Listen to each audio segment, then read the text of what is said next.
Yo, did you know that in World War II, a US destroyer defeated a Japanese submarine with potatoes? Well, kinda.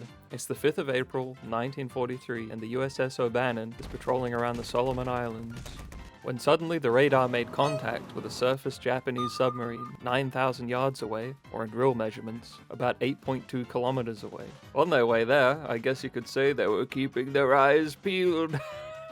Oh, brother, this guy stinks! For some reason, they decided to ram it. But at the last second, the commander thinks it might be a mine-laying submarine, and if they hit it, I mean, yeah, the Japanese would sink, but so would they.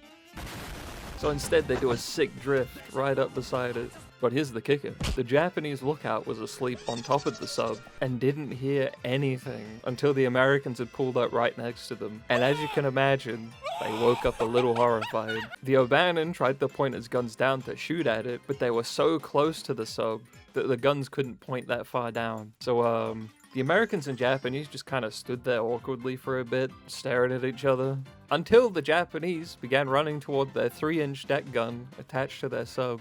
At this point, the Americans kind of panicked and grabbed the nearest things they could to throw at the Japanese, which, in this case, was potatoes. They started throwing them at the Japanese. And because it's dark, and there's enemies throwing suspicious round objects at you, the Japanese thought they were grenades and obviously freaked out, started throwing them back or throwing them overboard. They were so busy that they couldn't get to their gun, and the O'Bannon was able to get enough distance and start shelling the sub. They managed to hit it once, but it submerged and escaped for about 4 days until they found it again and sunk it.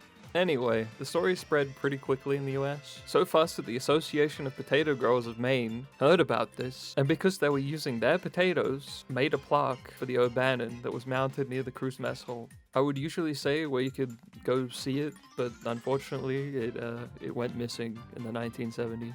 But that's why potatoes are the best food.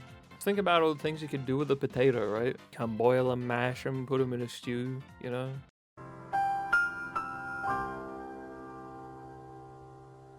But here's the kicker.